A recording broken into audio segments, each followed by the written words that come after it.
On this episode of On the Set, I'm checking out the newest Resident Evil film, Resident Evil Death Island.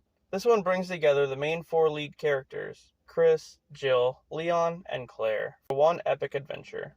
It takes place after the events of Vendetta, so let's get into it. The film starts off in Raccoon City in 1998, during the events of Resident Evil 2 and 3, where the town gets overrun with zombies. Umbrella, the corporation responsible for the outbreak, brings in a private military team to extract Umbrella executives from the city. Almost the entire team gets wiped out by zombies except for Dylan Blake and his partner JJ. As they call for extraction, Umbrella orders all the infected to be put down first. Dylan isn't okay with this and freaks out. And just then, one of the soldiers turns into a zombie and bites JJ, ending with Dylan having to put him down.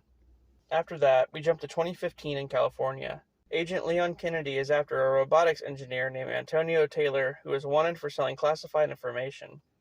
As Leon is tracking him, Taylor gets kidnapped by unseen kidnappers, and Leon is suddenly stopped by Maria, one of the villains from the previous movie, who wants revenge for Leon killing her father.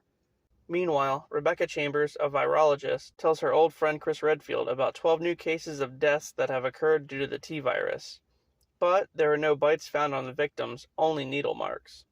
Chris, being on a bioterrorism team called the BSAA, goes to meet with his partner Jill Valentine and his sister Claire, all of whom have experience with the T-virus, and he tells them about what's going on. Claire's part of a human rights group called TerraSave, and recently found a beached orca also infected with the T-virus near a marine sanctuary.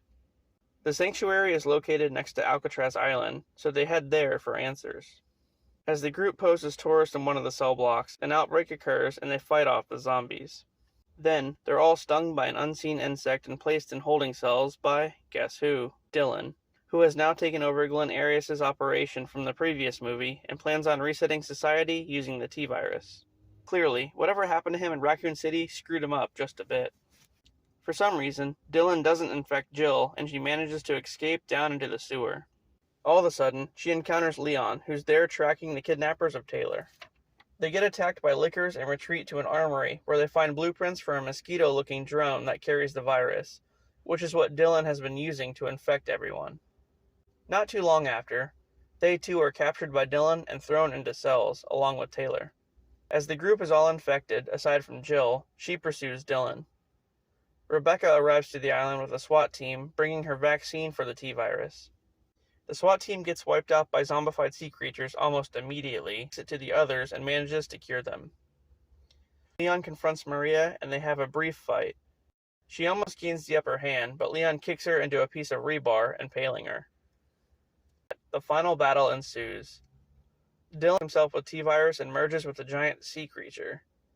Then, he assembles to take him down. While Dylan off with a rail cannon, Chris and Leon drive a jeep and blast him with a chain gun. As going on, Rebecca and Claire try to stop the launch of the mosquito drones. Claire reprograms the drones to infect Dylan, overloading him with the virus, and then he gets finished off with a rocket launcher. Concluded, the group heads outside to wait for an extraction. The end. Pretty amazing. Not only did all four main characters interact and share the spotlight, but they even mentioned Raccoon City and had a flashback to the earlier games. They eat the T-virus in this one. I'm not sure how I feel about Dylan, though. So, Umbrella made you kill your friend, and then you decide to restart the world using the same virus that infected your friend? Yeah, that doesn't make much sense. But anyway, it was great seeing Jill in an animated movie. Also, she finally met Leon for the first time ever, so that was cool. That was Resident Evil Death Island. Make sure you check it out, and I'll see you guys on the next one.